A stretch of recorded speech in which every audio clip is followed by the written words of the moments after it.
Muy buenos días para todos y bienvenidos a este webinar sobre fibra óptica en cableado estructurado y su proceso de certificación. Hoy nos acompañan José Franco de parte de Simon Company, quien es el Technical Manager para el Cono Sur de Simon Latinoamérica, y Álvaro Cayo de Flug Networks, que maneja Perú, Ecuador y Bolivia. Al finalizar, los invitamos a los asistentes que se queden hasta el final del webinar a participar por dos sorteos para Vixicala, en los cuales vamos a rifar dos cupos académicos para el evento que se va a dar en mayo del 2021. Entonces, buenos días para todos otra vez y bienvenido, José Franco. Gracias, Lorena. Bien, gracias a todos por tomarse la hora para asistir. Recuerden, prácticamente todos estamos un poco todavía trabajando desde casa. La aplicación tiene un chat, nos pueden escribir cualquier tema por allí. Si ven que si se desfasa el audio de lo que ven en la pantalla, pero vamos a tratar de hacer esto de la mejor forma. Como teníamos el tiempo justo, pues rápidamente vamos a iniciar. Básicamente el contenido, un poco de principios de transmisión, los aspectos básicos, tipos de fibra, conectores, temas de polaridad, que normalmente suele ser un tema que a veces se presta para confusión, ¿no? Entonces, rápidamente, recuerden, transmitimos datos a través del vidrio, normalmente son al menos dos capas, distintas densidades, lo cual permite que básicamente crear un circuito de transmisión por el cual despachamos haces de luz en los cuales básicamente mandamos nuestra representación de datos. Y esos haces de luz, obviamente, hay un emisor y hay un receptor, y obviamente esos haces de luz van a ir espaciados en el tiempo, y obviamente el receptor es quien tendrá que interpretar la secuencia de unos y ceros. Si los haces de luz van muy juntos, muy pegados entre sí, pues puede haber problemas para que el receptor pueda entender y extraer la data, pues debe haber un intervalo de luz, un intervalo de no luz, para que él pueda reconocer los datos que van allí montados. Entonces, normalmente podemos identificar que lo que necesitamos es enviar un haz de luz bastante concentrado, que no se vaya dispersando en el viaje, ¿ya? Y hay distintas técnicas para generar este haz de luz. Sin embargo, ese haz de luz es una señal electromagnética, tiene un componente magnético, un componente eléctrico. Y brevemente del estudio de las señales, para la señal azul que ven en la pantalla, igual tienen el tema de una velocidad que está en función de la frecuencia y de la longitud de onda. Y en este caso lo que nos interesa que mantengan en la cabeza es el tema de longitud de onda. La longitud de onda es la distancia medida entre las crestas de cada uno de los ciclos. Recordarán que normalmente en las tablas de datos de cables de cobre, normalmente una de las variables de importancia que siempre aparece es la frecuencia. Sin embargo, en fibra vamos a ver que la variable de importancia que normalmente va a aparecer en las tablas u hojas técnicas es la longitud de onda, pues en base a la longitud de onda, esta señal se va a comportar de distintas maneras mientras hace el viaje por la fibra. De hecho, si bien intentamos hacer el disparo con una longitud de onda específica, bastante concentrada, pero vamos a ver que por el efecto de conmutación de tener que encender y apagar el circuito para generar el haz de luz, la señal sufre ciertas características.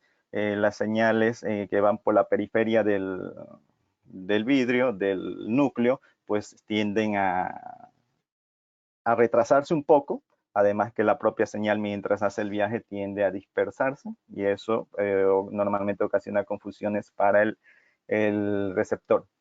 Entonces, si ensanchamos el núcleo, podemos transmitir más de un modo, ¿ya? Sin embargo, vamos a ver que esto no es un comportamiento lineal, no por mucho más que ensanchemos el núcleo vamos a poder transmitir mucha más información. Sin embargo, si vemos el tema final de las trayectorias en las cuales hacemos el envío de los datos, si el núcleo es bastante estrecho, pues mandamos un haz de luz como guía de ondas por ese núcleo. Y si el núcleo tiene mucho mayor diámetro, pues podemos mandar haz de luz en distintos modos. Eso hace un distinto comportamiento respecto a la performance general, mientras que en la situación superior podemos alcanzar grandes distancias a determinadas velocidades. En la situación inferior podemos obtener mucho mayor rendimiento en tasa de transmisión, pero obviamente, y haciendo las analogías, el tema de que esos haces vayan rebotando dentro del núcleo tiene efectos de atenuación respecto a la distancia máxima a la cual podrían circular el haz de luz y que el emisor puede extraer el tren de unos y ceros al final. Sin embargo, normalmente la tecnología implicada para hacer ese proceso de transmisión es normalmente más simple en el caso inferior que en el caso superior. Finalmente tenemos un pulso, un tren de unos y ceros, que es lo que queremos enviar. La señal obviamente se va a ir atenuando. Si la atenuación es relativa, todavía el emisor podrá extraer o reconocer los datos que se envían. Y si por efectos internos la señal se deforma de tal de que el emisor no pueda reconocer, pues obviamente habrá un tema de retransmisión o habrá un tema de verificación que se deba realizar y eso va a degradar la performance del canal. Normalmente lo que ocurre con el haz de luz mientras viaja, hay un fenómeno que se llama dispersión modal. Incide más en la fibra multimodo porque los distintos haces de luz pues toman distintos caminos, entonces hay ciertos haces que van a tener un recorrido más largo que otros, entonces hay que conservar y haciendo las analogías, esto es un caso similar al jitter o retardo variable que normalmente se ve en tema en cobre, entonces hay que observar esa característica.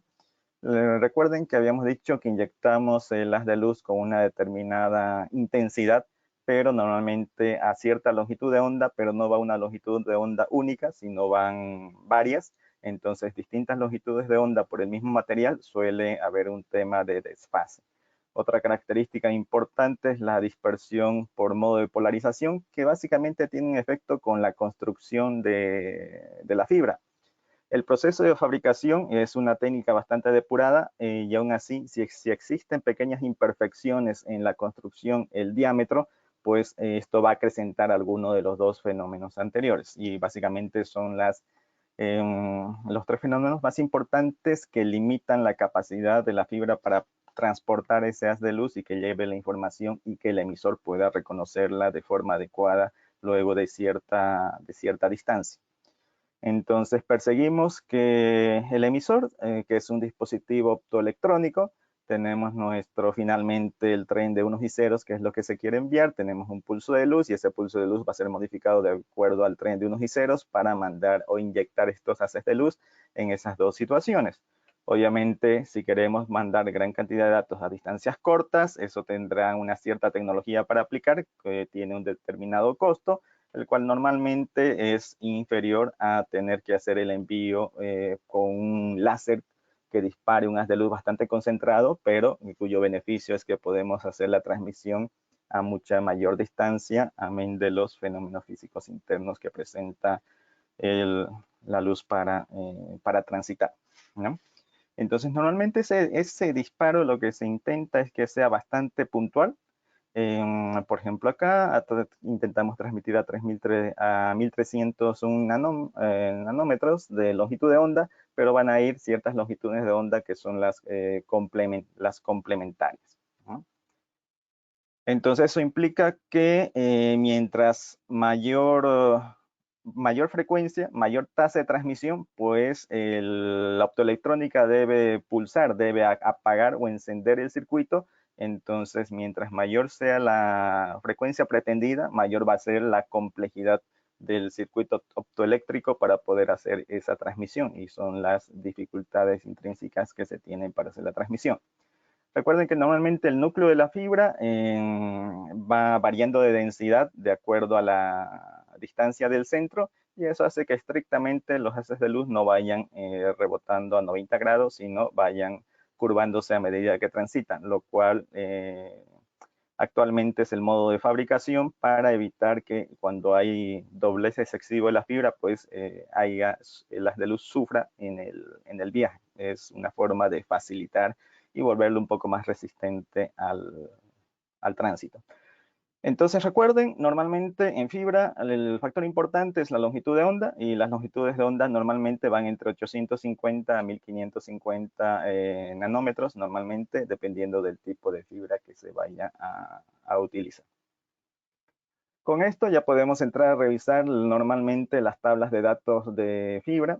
Tenemos por lo menos una docena de variables importantes.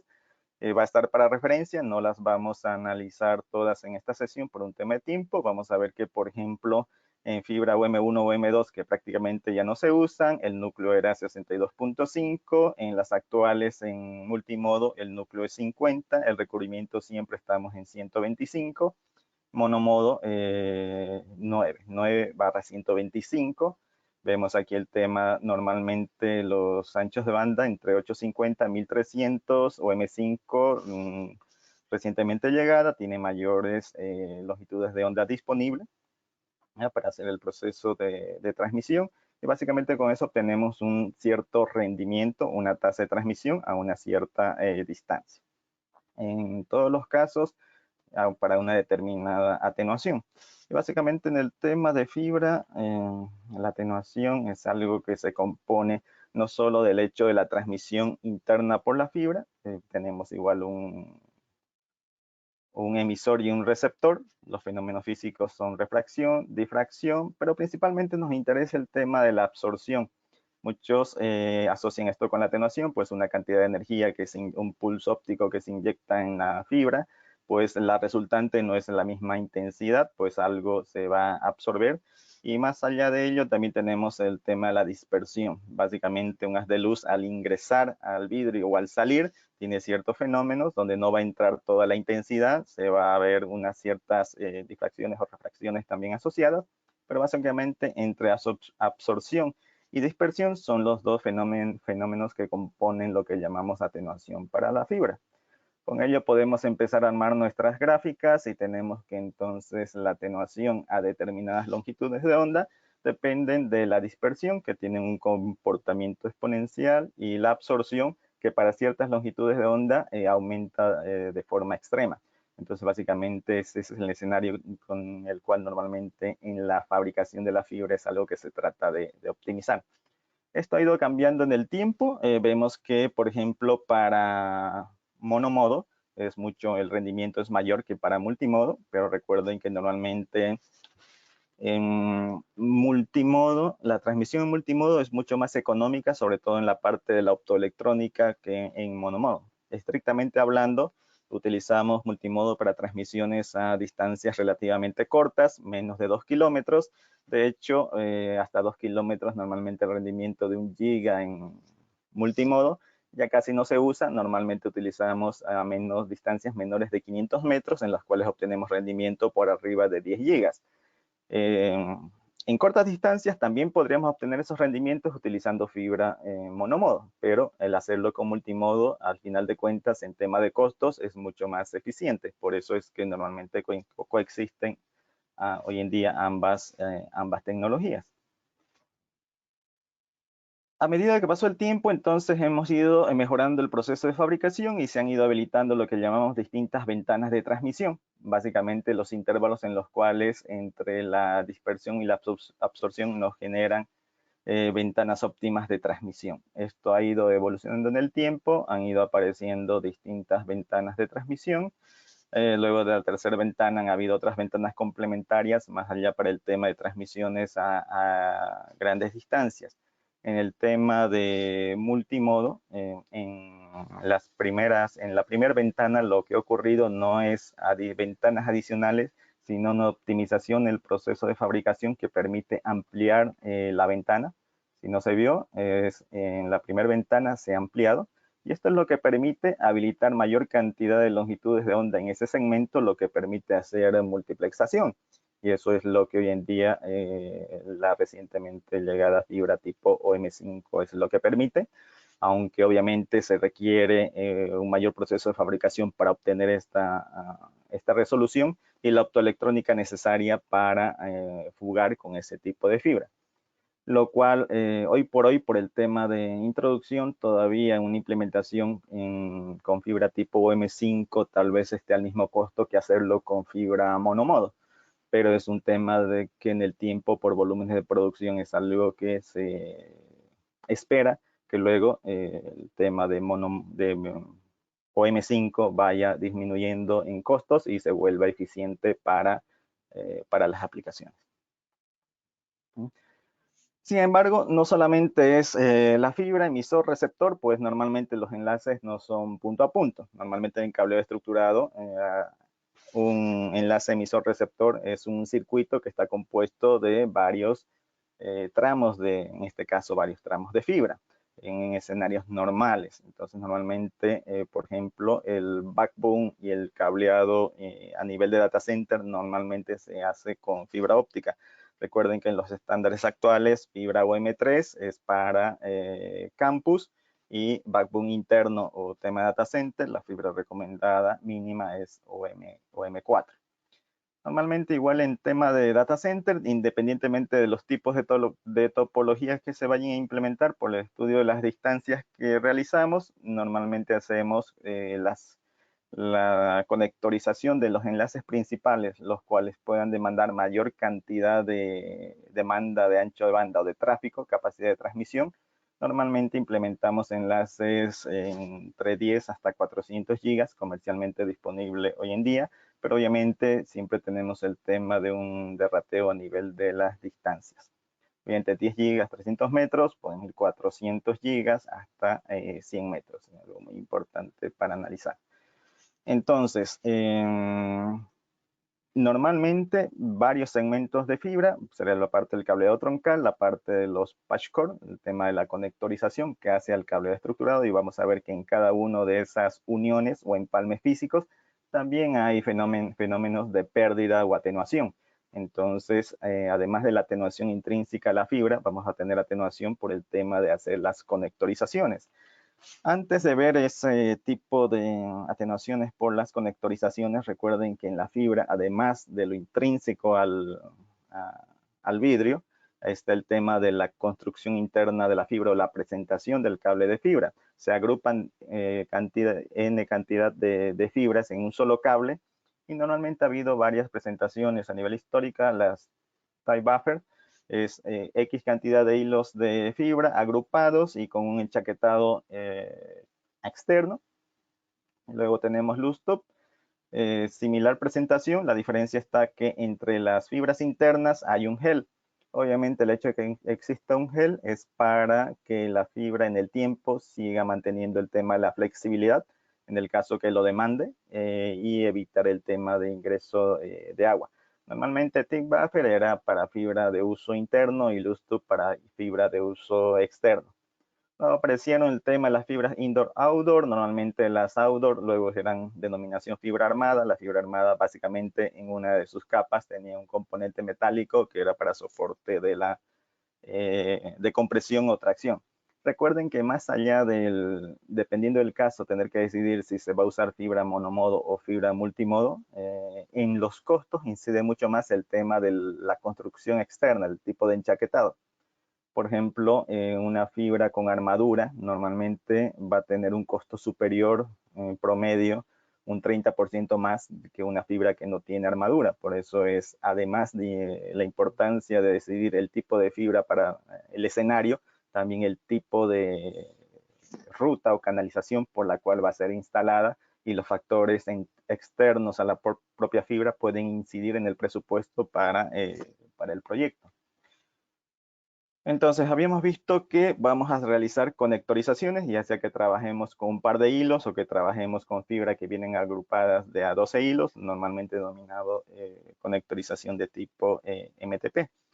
Estos empalmes, obviamente, necesitan una cierta calidad, una cierta precisión, pues si estos empalmes no tienen una precisión en la orientación o en la proximidad de la fibra, pues van a añadir una atenuación extra por una mala conectorización y puede perjudicar el desempeño total.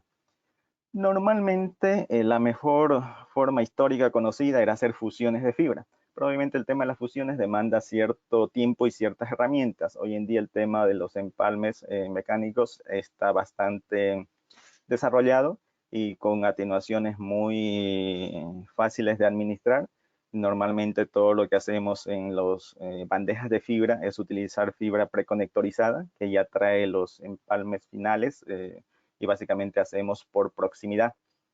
Entonces, históricamente se han ido desarrollando varios tipos de pulidos a nivel de las fibras y estos pulidos básicamente hoy día manejamos tema en multimodo. Normalmente el tipo de pulido típico es UPC y en monomodo es APC. Y como vemos, las técnicas desarrolladas para este tipo de conectorización hace que cuando la luz deba pasar un segmento de fibra a otro segmento de fibra por proximidad mecánica, pues la atenuación es bastante controlada y es bastante fácil de manejar. Recuerden que sobre todo en escenarios de data center donde tenemos ya las medidas son determinísticas, normalmente se utilizan planos a nivel de CAD para tener las mediciones.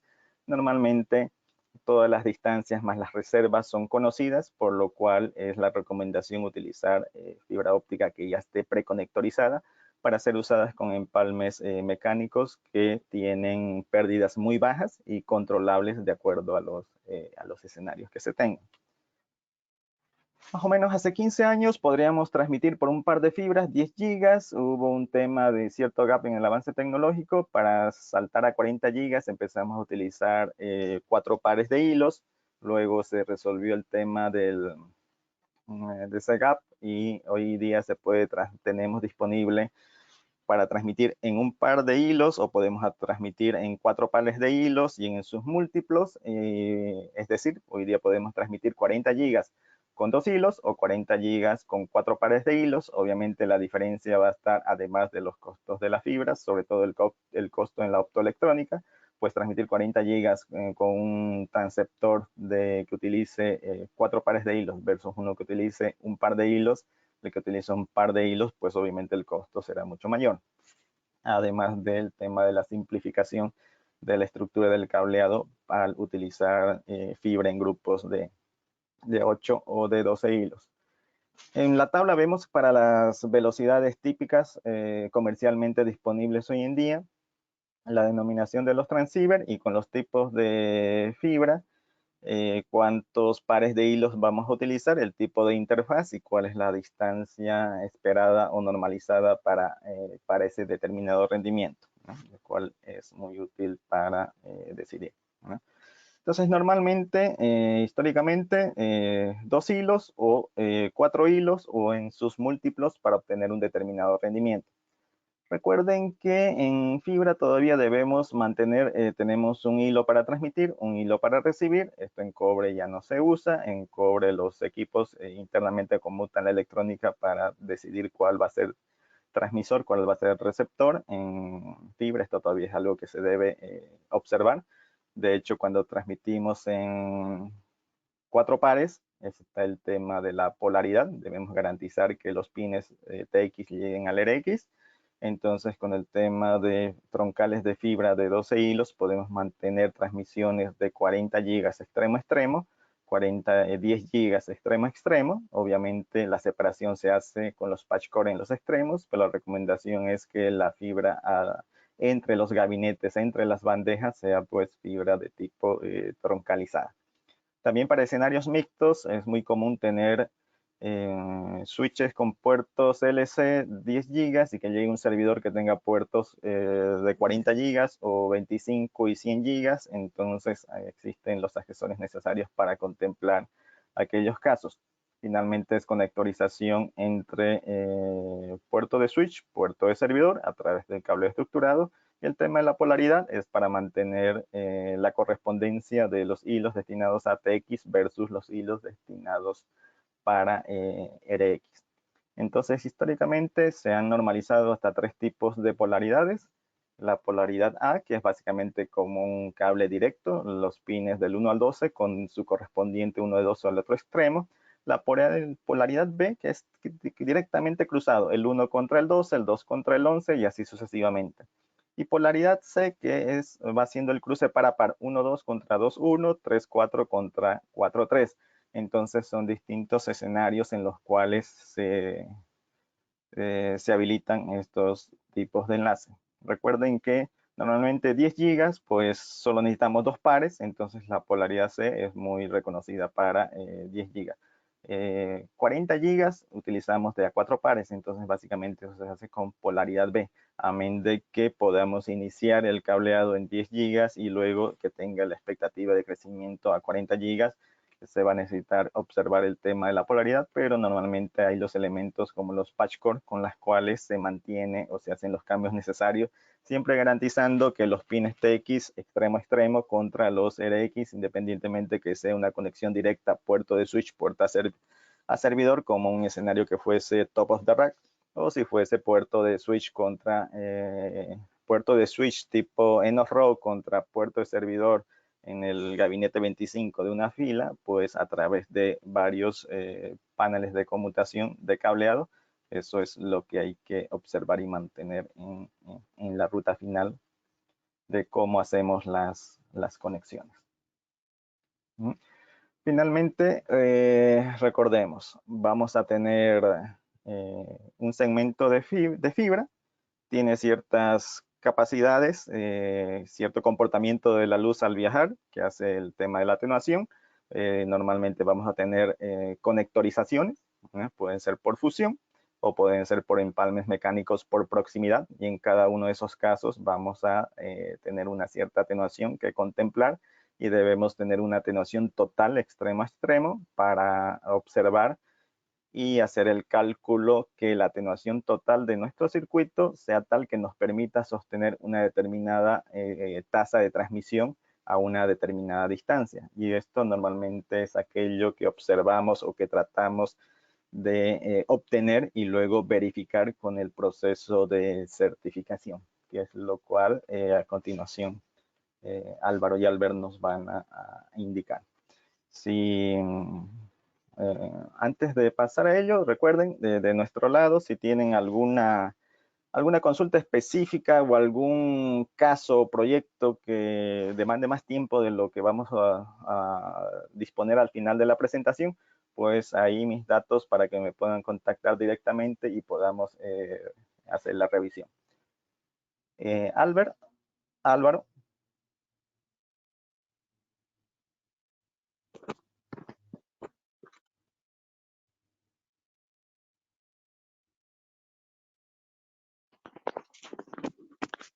Bueno, Aló.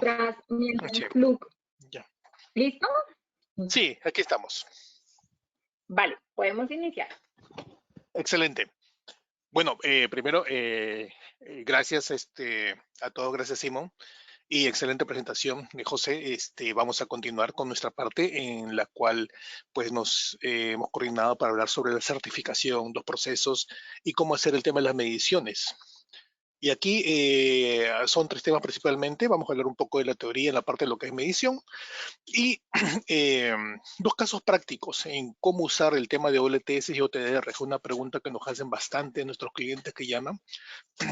Somos centro de soporte para pues, Perú, Ecuador, Bolivia, y recibimos muchas llamadas de usuarios finales, integradores, y queremos un poco mostrar o exponer algunas respuestas a preguntas comunes que nos hacen sobre cómo hacer estas pruebas en estos casos, ¿no? Y cuál elegir, cuál es la mejor. En la parte de medición de fibra, pues algo que recomendamos siempre a los clientes, es cómo aplicar, ¿no? De manera práctica en los requerimientos toda esta teoría tan interesante que nos comentó José. Nos vemos que la fibra óptica pues tiene muchas partes de teoría que hay que entender, al menos para saber y dar garantía al tema de la fibra óptica. Aquí, por ejemplo, pues la gran duda muchas veces es, hay que gastar un tiempo en elegir bien las mediciones que debo usar. Algo que veo muy común en los clientes es que de frente van y certifican sobre lo que ellos pues entienden mejor. Muchas veces usan la norma típica, la ANSI, que es la más difundida, o algunos la ISO, pero mejor es leer lo que pide el cliente, leer la especificación, ¿no? Y también, obviamente, ustedes me dijeron que la mayoría son certificados en Simon, pues sí entienden bien cuáles pruebas son homologadas o aceptadas por Simon. Pero muy importante lo del cliente, porque ellos te van a dar conformidad a la medición que establecen en sus pliegos. Te pongo un caso, ¿no? Digamos que una venta de switches y demás, hay cableado de 10 gigabit entre pisos de backbone, entonces el cliente te está pidiendo 10 gigabit. Por un lado, el fabricante te va a certificar ANSI o ISO, pero el cliente, cuando hablamos de 10 gigabit, estamos hablando no de ANSI ISO, estamos hablando de IEEE, que es un tema de aplicación. Y es muy común encontrar a a clientes o proyectos que devuelven la conformidad simplemente por no haber hecho la prueba de aplicación. Y ojo, muchos de ustedes, digamos, pensarán, bueno, si está en ISO ya cubre todas las aplicaciones. Y esto no es cierto. Vamos a ver que hay aplicaciones que son más exigentes que la misma norma. Entonces puede ser que esté certificado, pasó la prueba de ANSI ISO y de repente no va a pasar la prueba de aplicación, ¿no? Y obviamente, ¿qué quiero yo? Ustedes como expertos en el tema de Simon, pues van a ofrecer eh, la norma más adecuada y un poco más. Eso más allá vamos a verlo más adelante. En el tema de certificar fibra óptica, ¿por qué hacerlo? Es muy similar a la parte de cobre. En respaldar la garantía, respaldar las pruebas, ¿no?, del fabricante, ¿no? Y obviamente, cuando tengo un cableado de fibra óptica, por ejemplo, en un centro de datos, yo debo establecer el tema pasa-falla bajo una norma, pero algo que hay que tener muy importante en la elección de normas son las normas básicas, lo que pide el pliego y lo que pide el fabricante, y obviamente de los adicionales que ustedes van a hablar. Muy importante, y esto lo va a exponer Albert con más detalle, pero para certificar es una exigencia de normativas y buenas prácticas hacer pruebas de OLTS, no de OTDR. ¿No? Cosa que mucha gente aún confunde. Vamos a explicar eso más adelante. Obviamente el tema pasa falla es muy importante. Si está verde pasa, rojo falla. Y el valor agregado, por ejemplo, que siempre recomendamos, los puntos de falla en redes nuevas muchas veces se dan por el tema de los conectores. Y es bueno incluir las pruebas, ¿no?, del estado del conector como están entregando los clientes. Esto no está en la norma pasa-falla de la fibra óptica, está en una norma pasa-falla de la IEC, la C130335, que es muy difundida, que se puede integrar en el caso nuestro, por ejemplo, en el reporte ya sean de OLTS u otros. Entonces, ese es un poco el valor y muchas veces las fallas están de ese lado. Bueno, y las pruebas de campo más difundidas son las TCB 140, esto ya nos hablará Albert, pero básicamente acá se habla y crea confusión, se habla de OLTS y lo que es OTDR.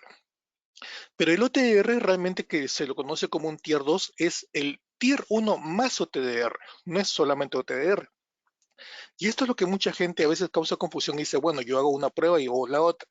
El Tier 2, que de hecho es más recomendado, es hacer las dos pruebas, hacer prueba de OLTS y de OTDR, ¿no? Entonces, en los certificadores, vemos que de hecho hay que elegir la prueba que se va a ejecutar, en este caso es Certified OLTS, el tipo de fibra y el tipo de prueba. Veamos ahora unos casos de OLTS. Esto lo voy a pasar aquí con Albert.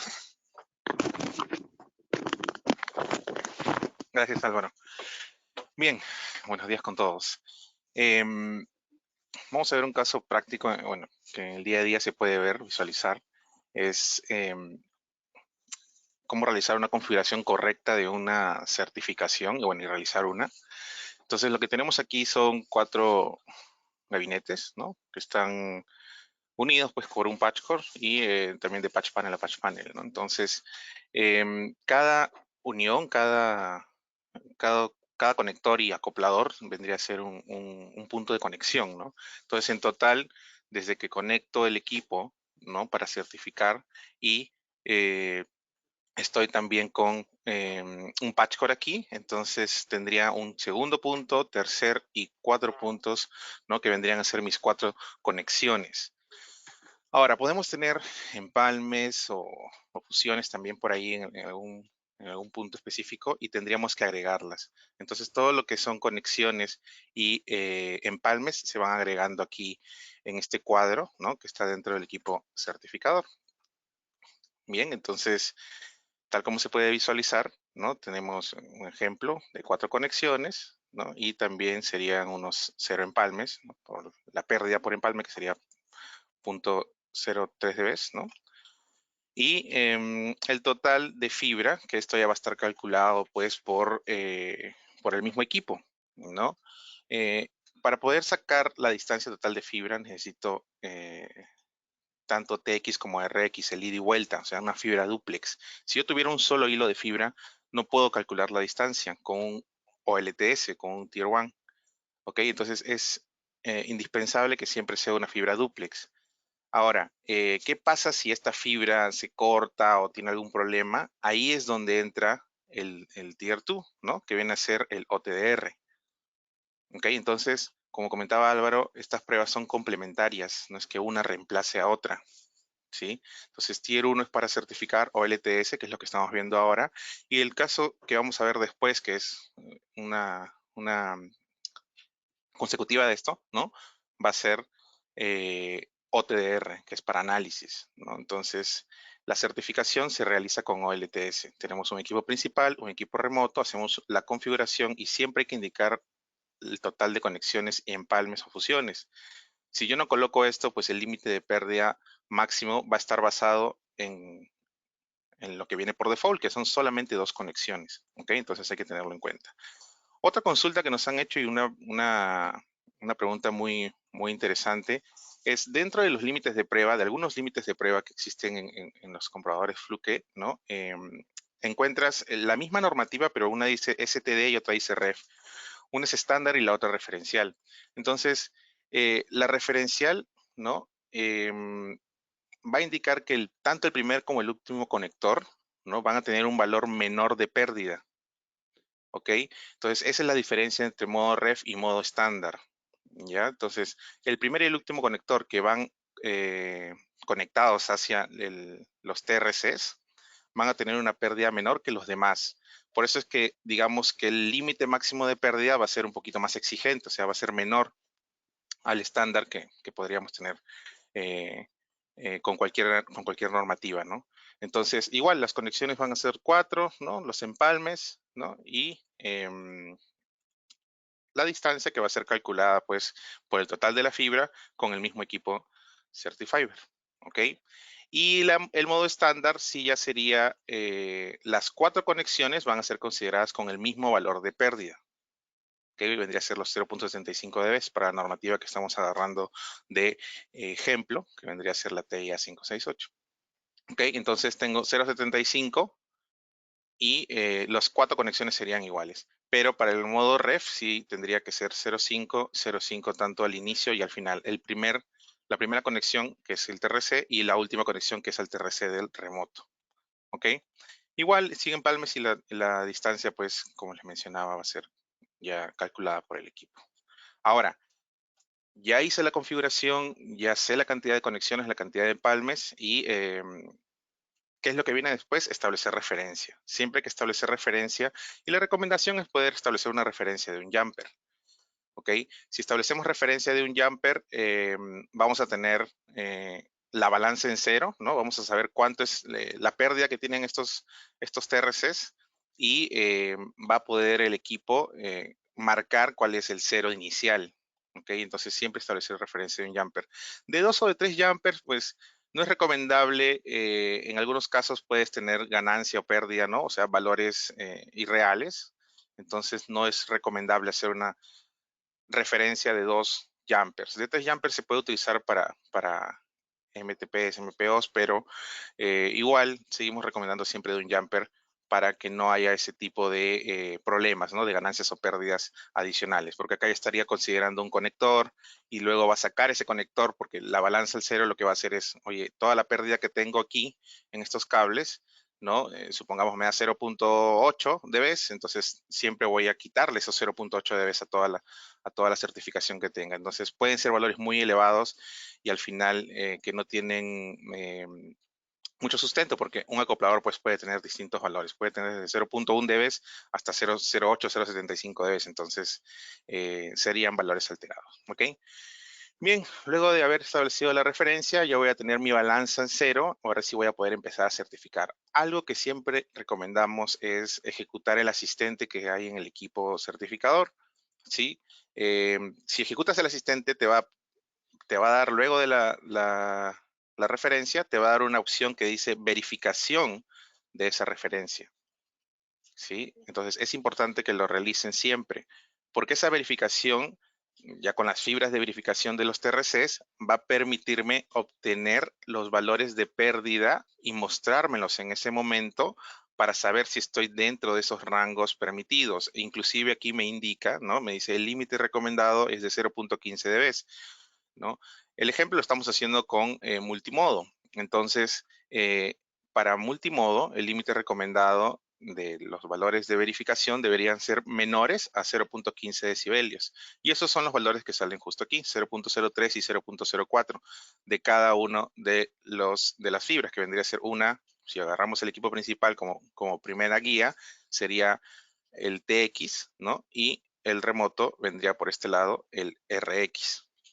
¿Ok? Entonces, es importante hacer esta verificación para que me pueda mostrar estos valores y me diga si realmente estoy dentro de los valores recomendados y poder hacer una certificación correcta de la cantidad de puntos que tenga.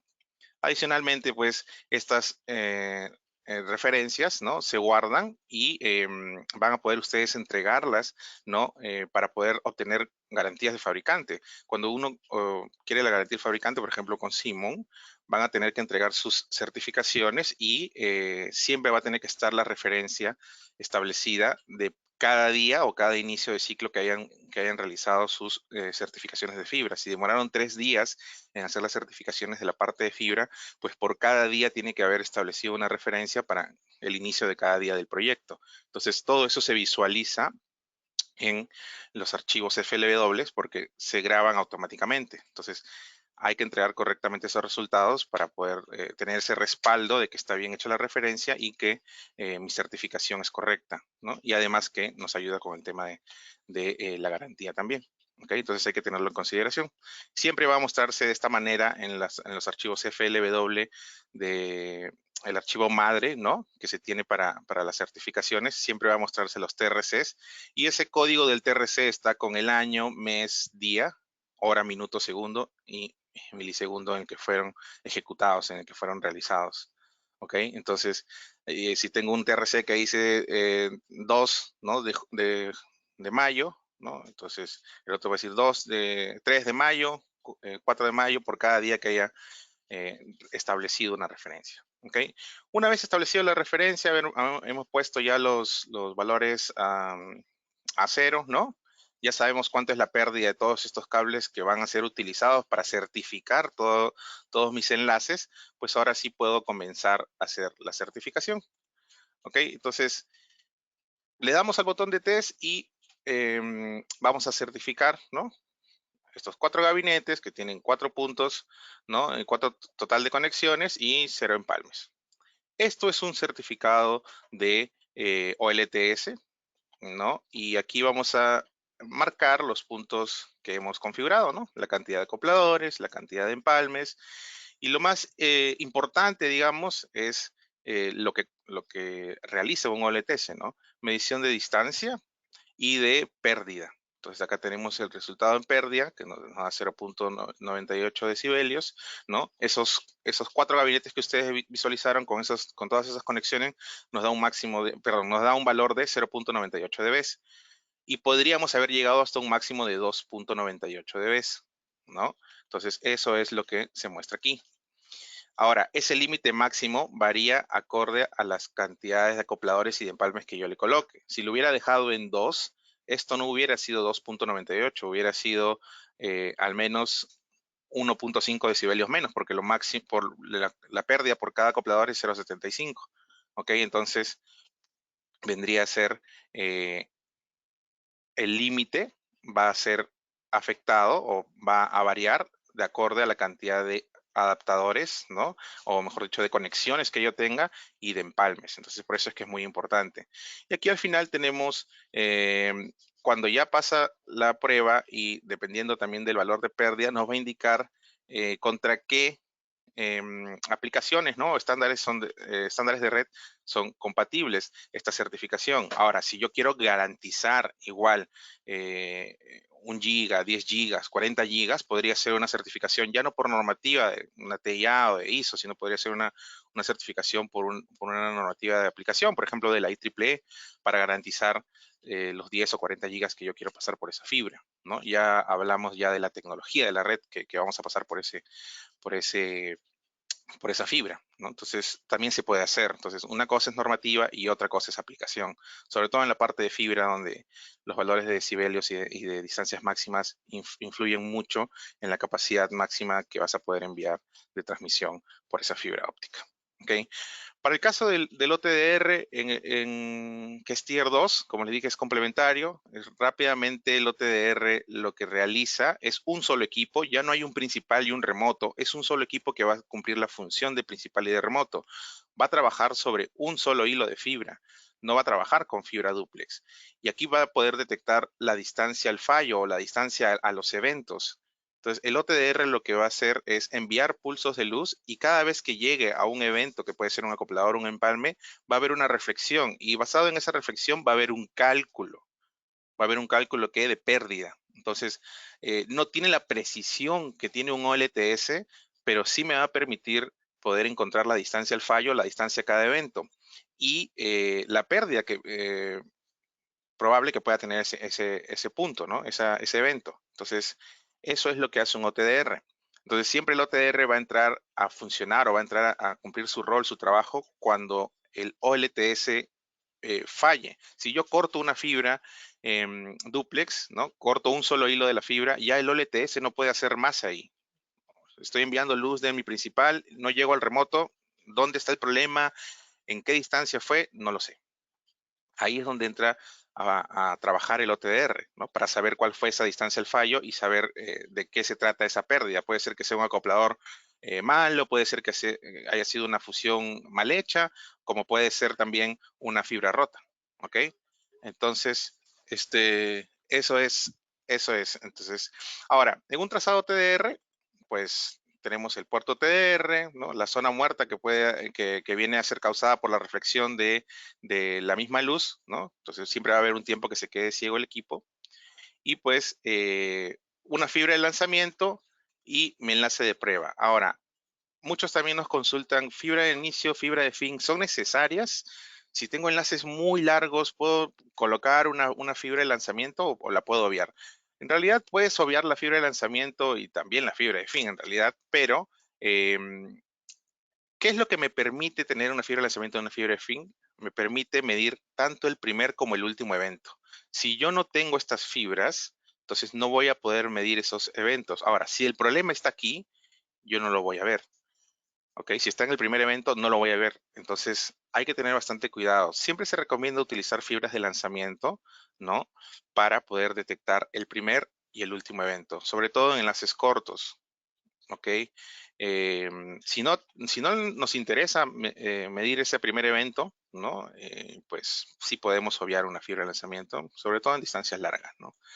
¿Ok? Y bueno, ya al final de esto hay una fibra rota o lo que sea, pero ya no es algo que sea relevante porque ya estamos hablando de la fibra de cola, ¿no? Entonces, o la fibra de fin, entonces ya no sería necesario medirlo, ¿ok? Entonces, ¿cómo es que mide el OTDR un evento? Pues, o cómo es que mide la pérdida. Entonces, del pulso de luz que envió va a haber una reflexión y esa reflexión va a tener una pérdida, ¿no? Significativa. Lo que va a hacer es, va a colocar un punto medio en todo ese trazado y lo que va a hacer es calcular una pérdida, ¿no? Cuánto hay desde este punto inicial hasta este punto con el que ya continúan los pulsos de luz. ¿Ok? Y eso va a ser la pérdida, ¿no? Que va a encontrar en este tramo.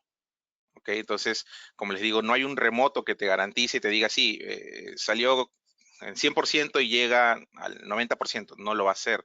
Entonces, va a ser calculado por esa misma reflexión de ese OTDR.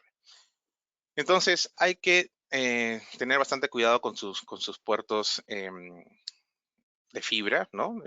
En este ejemplo hay un puerto de OTDR y siempre hay que inspeccionarlos. Es vital e importante que si estamos trabajando con fibra óptica tengamos un microscopio digital a la mano para hacer la inspección de los conectores, tanto de los conectores de los patch o de los acopladores que estoy colocando y también de los puertos de mi fibra, de mis módulos de fibra, ¿no? Sea OTDR o sea OLTS, también se pueden ensuciar. Entonces hay que tener en consideración esto y tener los limpiadores, ¿no? Adecuados que son para fibra óptica. Aquí no entra a tallar lo que es papel tisú, papel higiénico, eso pueden rayar y malograr la fibra.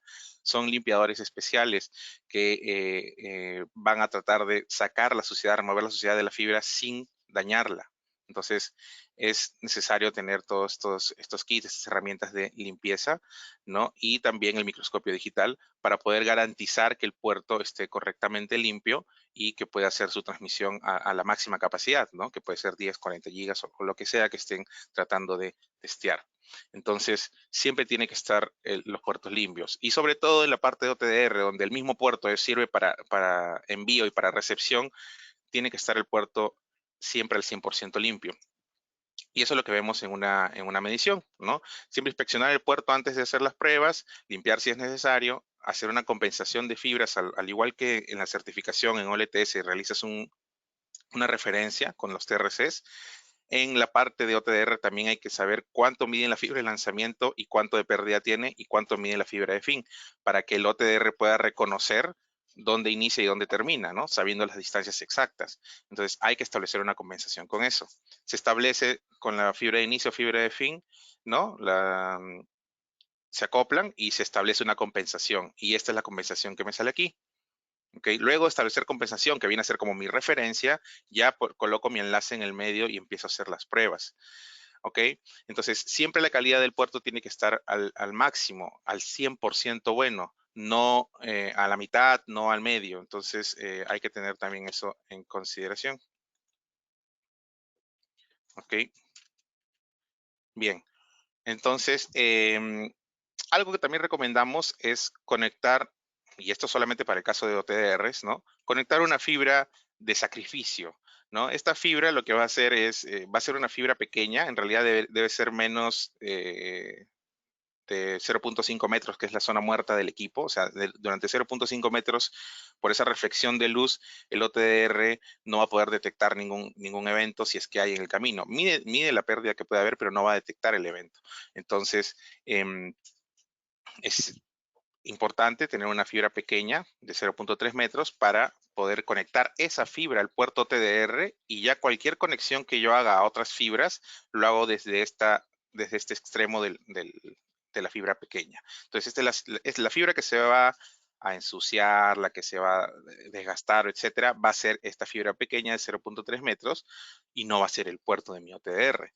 Entonces, es genial trabajar de esta manera porque pues, un OTDR puede estar valorizado en más de $10,000, pero una fibra pequeña pues no va a pasar de 50, 70 dólares. Entonces, prefiero malograr una fibra de 70 dólares a malograr un módulo, ¿no? Que como les dije, puede pasar valores muy altos de costo. Entonces, hablando de costo-beneficio, pues me conviene sacrificar, y por eso que se llama fibra de sacrificio, a esta fibra pequeña de 0.3 metros, ¿no? Entonces, este patch core no va a ser visualizado con el OTDR, o sea, tu mapa de eventos va a mostrar como si fuera parte de esta fibra de lanzamiento, ¿no? Siempre y cuando sea menor a 0.5 metros, ¿ok? Entonces, puedo utilizar mi fibra de lanzamiento, medir mi enlace y si deseo no utilizar mi fibra de fin, ¿no? Y aquí es lo que queríamos mostrarles que cuando yo establezco la compensación correctamente, ya el equipo reconoce a la fibra de lanzamiento y sabe dónde inicia el primer evento, ¿no? Siempre hay que validar la calidad del puerto y pues esto nos va a permitir poder hacer una correcta medición con pruebas de OTDR, ¿no? Entonces, las pérdidas y la reflectancia, ¿no? Son valores que el OTDR mide y que el OTDR certifica o compara contra normativas. Entonces, lo que hace el OTDR son certificar los eventos que hay en toda mi fibra, ¿no? Pero la pérdida total que hay desde el inicio hasta el final, como lo hace un OLTS, no lo garantiza. Lo que hace es una sumatoria de esto y te muestra la pérdida total. ¿Ok? Entonces, esa es la diferencia entre uno y otro. ¿Ok? Entonces, una buena reflectancia, una pérdida que es calculada y pues el punto 2, que es el punto final, vendría a ser mi acoplador final, solamente me muestra reflectancia. ¿Por qué? Porque no hay contra qué comparar, no hay otro conector ahí como para evaluar cuánto de pérdida hay en ese conector, ni tampoco hay una fusión ni nada, simplemente se acaba ahí la fibra, ¿no? Entonces, eso es lo malo de no conectar una fibra de fin, que no vas a poder visualizar la pérdida de este último conector. Y hubiera pasado lo mismo si no hubiéramos colocado aquí una fibra de lanzamiento, hubiéramos conectado directamente esta fibra al puerto TDR, no lo hubiera medido, sino que hubiera medido el siguiente evento, que puede estar a distancia de 1 kilómetro, de 100 metros, de 50 metros, lo que sea, pero no hubiera medido este primer evento, que hubiera conectado directamente a mi puerto LOTDR. Adicionalmente, que les mencionamos que si conecto todas las fibras al puerto TDR, lo que voy a hacer es dañarlo, ¿no? Al fin y al cabo va a haber un desgaste, una suciedad que se va a poder impregnar en ese módulo, y pues voy a tener problemas al final, ¿ok? Bien, entonces esto es una prueba y un reporte de OTDR, ¿sí? Aquí voy a tener la cantidad de eventos y, como pueden visualizar, el puerto TDR siempre estará al 100%, mi fibra de lanzamiento y mi fibra de fin identificadas con mi compensación, y mis 4 puntos, ¿no? Que estos son de los 4 gabinetes que vimos, ¿no? Este es el patchwork que visualizamos, esta es la distancia que hay entre gabinete 1 y gabinete 1 y gabinete 2, y gabinete 3 y gabinete 4, 100 metros de distancia. Todas estas pérdidas que están con un check, que están certificadas, son los eventos que el OTDR ha encontrado, ¿no? Y siempre te va a botar una pérdida promedio, o sea, la pérdida total de toda la fibra, que va a ser calculada, ¿no? No medida. Y si lo comparamos contra la certificación que vimos al inicio, miren, es 0.98 dB, ¿no? Lo que nos arrojaba el OLTS, y aquí nos da 0.92 dB el promedio. Entonces hay una diferencia de 0.06 dB, que para todos los que estamos trabajando con fibra, pues sabemos que 0.01 ya es bastante, ¿no? Entonces 0.06 pues de diferencia, ¿no? Entonces, ¿a quién le creo? ¿A la pérdida promedio o a la pérdida medida con el OLTS? Entonces, por eso es que el OLTS es para certificación, por el tema de precisión, y OTDR, que está en la parte de arriba, es para tema de troubleshooting, de análisis, de búsqueda de distancias al fallo. ¿Ok? Bien, entonces esa es la diferencia entre uno y otro. Ese es el por qué son complementarios y no reemplaza uno a otro, ¿sí? Y por qué siempre que realicemos una nueva instalación deberíamos hacer una certificación con OLTS. Si falla esa certificación, si hay algún problema, entro a trabajar con mi OTDR y soluciono el problema, identifico la distancia al fallo, y voy a poder complementar todo mi trabajo en la parte de fibra. Y siempre tener un microscopio a la mano con kits de limpieza para poder solucionar cualquier problema que pueda suceder en ese momento. ¿Ok? Bien. Eso sería toda la parte de exposición, la parte práctica de cómo certificar con OLTS y cómo hacer un troubleshooting, cómo hacer pruebas con OTDR y la diferencia entre ellas. ¿Ok? Sé que debe haber algunas preguntas, algunas consultas. Podemos pasar a ellas si desean. Listo. Bueno, como ya son las 10 y queremos respetar el tiempo de todos los asistentes, lo que vamos a hacer es que vamos a dar respuesta a todas por correo electrónico. Sin embargo, vamos a tomar dos preguntas. Esta primera es para Flux. Dice la pregunta, si uno de los PRC se llegara a ensuciar a mitad de un proyecto, ¿utilizamos el kit de limpieza o tenemos que volver a establecer referencia?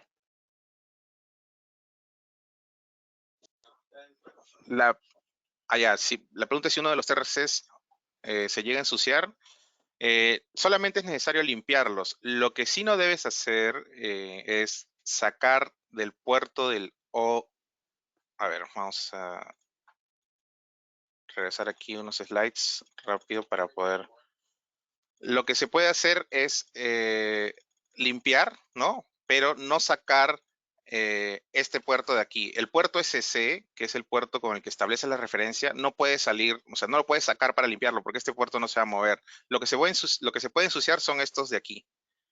Entonces, estos los puedes limpiar durante todo el día, que ya se estableció una referencia, y seguir trabajando sin ningún problema. Si tú sacas estos puertos de aquí, o sea, los sacas, así sea en el mismo día, vas a tener que volver a establecer referencia, porque una vez saques este puerto de aquí, que es el puerto de salida de cualquiera de los equipos, ya esa referencia ya queda invalidada, ¿no? Entonces, en respuesta, puedes limpiar los adaptadores aquí, ¿no? Los conectores y sin problema seguir trabajando durante el día con la misma referencia. Súper. Y tenemos una pregunta para José Frank y la pregunta es, ¿se puede utilizar el pulido APC para transmisiones de datos en una red LAN, por ejemplo, para cámaras IP?